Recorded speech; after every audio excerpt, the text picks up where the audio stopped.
Alhamdulillah. Dari usaha minuman Syukur ini, penyediaannya dalam bentuk standar dan juga usaha ini juga cukup diminati oleh banyak orang karena dari efisiensi dan biaya juga cukup menguntungkan bagi investasi usaha. Dan juga usaha ini menghemat waktu dan juga menghemat peralatan yang tidak membutuhkan peralatan banyak, hanya membutuhkan peralatan yang berada di rumah saja.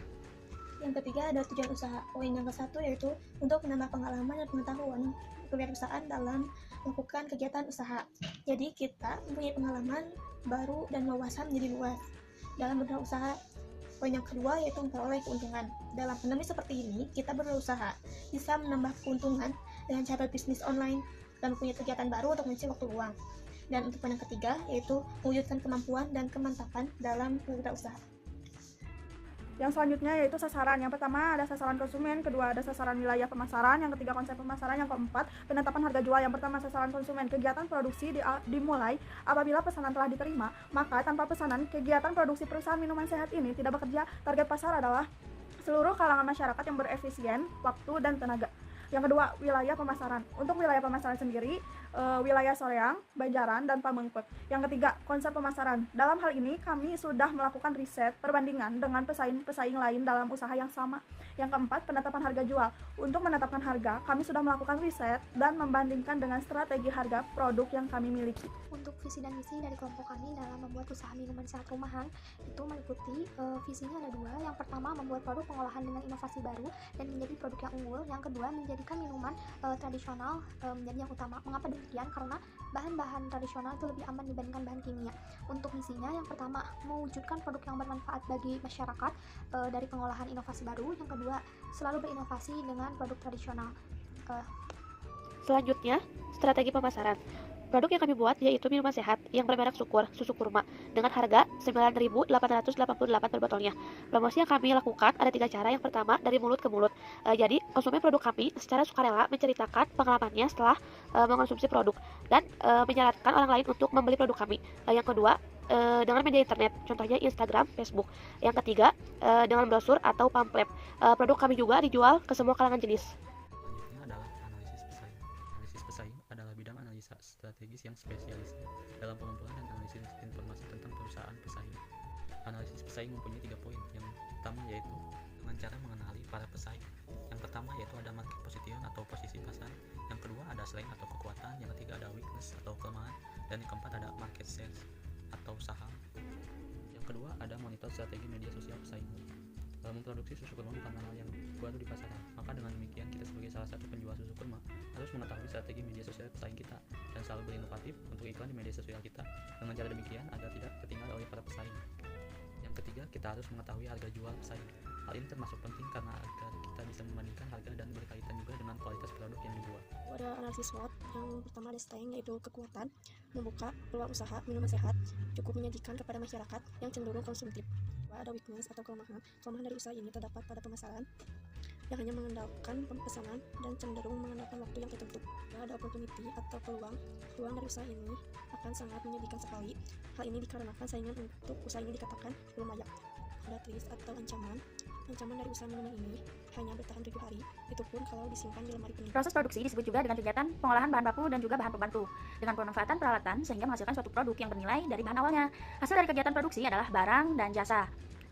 Adapun beberapa tujuan proses produksi, yaitu diantaranya untuk menghasilkan produk barang jasa, untuk menjaga keberlangsungan hidup suatu perusahaan, untuk memberikan nilai tambah terhadap suatu produk, untuk mendapatkan keuntungan sehingga tercapainya tingkat kemakmuran yang diinginkan gitu, untuk mengganti produk yang rusak kadaluarsa ataupun telah habis, dan yang terakhir untuk memenuhi permintaan pasar, baik pasar domestik maupun internasional. Nah, dalam proses mengelola kegiatan produksi ini terdapat ciri-ciri tertentu. Berikut adalah beberapa karakteristik berdasarkan proses, sifat, dan jangka waktunya. Yang pertama ada berdasarkan proses, yaitu produksi langsung dan produksi tidak langsung. Produksi langsung terbagi menjadi 2, produksi primer juga sekunder. Nah, tadi lanjut yang kedua ya, berdasarkan sifat proses produksi. Ada proses ekstraktif, yaitu yang produk secara langsung dari alam. Ada juga proses analitik, suatu produk menjadi lebih banyak dengan bentuk mirip seperti aslinya. Ada juga proses fabrikasi, yaitu kegiatan pengubahan suatu bahan baku menjadi suatu produk yang baru gitu. Dan yang terakhir yaitu proses sintetik, yaitu proses ini disebut juga dengan perakitan. Nah, kita lanjut yang ketiga, berdasarkan jangka waktu produksi. Nah, ada terbagi menjadi 2 lagi, produksi terus-menerus dan produksi terputus-putus. Jenis-jenis proses produksi terbagi menjadi 4. Yang pertama yaitu produksi jangka pendek. Contohnya adalah produksi makanan seperti roti bakar, cakwe, gorengan. Yang kedua, produksi jangka panjang. Kayak contohnya waktu yang cukup lama gitu, membutuhkan waktu yang cukup lama, misalkan menanam padi, menanam kopi, yang membangun rumah. Itu yang ketiga itu proses terus-menerus. Contohnya itu misalnya pabrik yang memproduksi kertas, gula, karet, dan lain-lain. Dan yang terakhir yaitu produksi berselingan. Produksi berselingan itu contohnya proses pembuatan sepeda motor, di mana setiap bagian produksi secara terpisah kayak setir, ban, mesin, knalpot, dan lainnya. Proses pembangunan bagian tersebut yang menghasilkan sebuah sepeda motor, begitu. Menurut laporan atau proposal yang kita buat pada bab 3 yaitu tentang produk dan organisasi, analisa produksi, yang pertama itu produk. Nah, produk kita ini termasuk ke dalam di bidang minuman. Nah, dalam pengelolaan produk sendiri untuk kebutuhan bahan harus terlebih dahulu diutamakan. Dan persiapan pembelian bahan gitu ya, pengolahan bahan dan juga kemasan, karena itu sangat dipentingkan yang harus diutamakannya. Yang kedua yaitu proses produksi. Proses produksi yang kami buat yaitu sesuai dengan pesanan juga konsumen. Jadi kalau misalkan ada yang pesan dari konsumen, baru kita buat. Dan yang ketiga yaitu bangunan. Di bangunan ini termasuk seperti proses produksi pembuatannya gitu. Produksi pembuatannya yaitu di rumah pemilik usaha. Seperti kan pemilik usahanya kita nih sebagai siswa-siswi. Jadi di rumah salah satu siswa-siswi gitu. Nah, yang keempat yaitu utilitas dan sarana. Nah, penggunaan instalasi listrik untuk kebutuhan biaya produksi hanya untuk ketika proses pengolahan minumannya saja. Pada poin B yaitu aspek organisasi. Nah, sudah diketahui secara umum bahwa saya dan teman-teman saya sekelompok yaitu membuat minuman kesehatan yang terbuat dari susu dan kurma. Nah, yang kedua yaitu bagan atau struktur organisasi. Di antaranya yaitu ada bendahara, tugasnya untuk memegang uang untuk bagian nanti memproduksi ya. Yang B yaitu memproses minuman yang telah dipesan lalu kita olah, dan yang ketiga yaitu distribusi, mengemas minuman lalu diantarkan, dan yang keempat yaitu pemasaran, mengantarkan minuman kepada konsumen yang telah memesan tadi. Nah, selanjutnya untuk bahan dan alat-alat yang digunakan, yang pertama bahannya ada susu sapi murni dan sari kurma, dan yang kedua alat-alatnya yaitu ada botol almond, lalu wadah, pengaduk, dan stiker atau logo. Selanjutnya Prosedur pembuatan susu kurma. Langkah pertama, masukkan 2 sendok sayur sari kurma ke dalam wadah. Masukkan 1000 ml susu murni ke dalam wadah tersebut. Aduk hingga merata. Setelah tercampur merata, masukkan larutan tersebut ke dalam botol almond 250 ml dan beri label merek produk.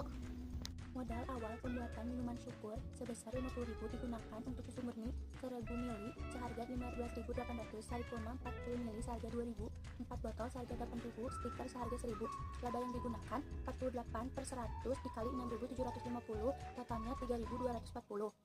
Harga per botol susu murni 250 ml seharga 4.000, sari kurma 10 ml seharga 500, botol 2.000, stiker 250, total 6.750. Labanya 48%. Modal per botol 1 botol 6.750 ditambah 3.138, totalnya 9.888.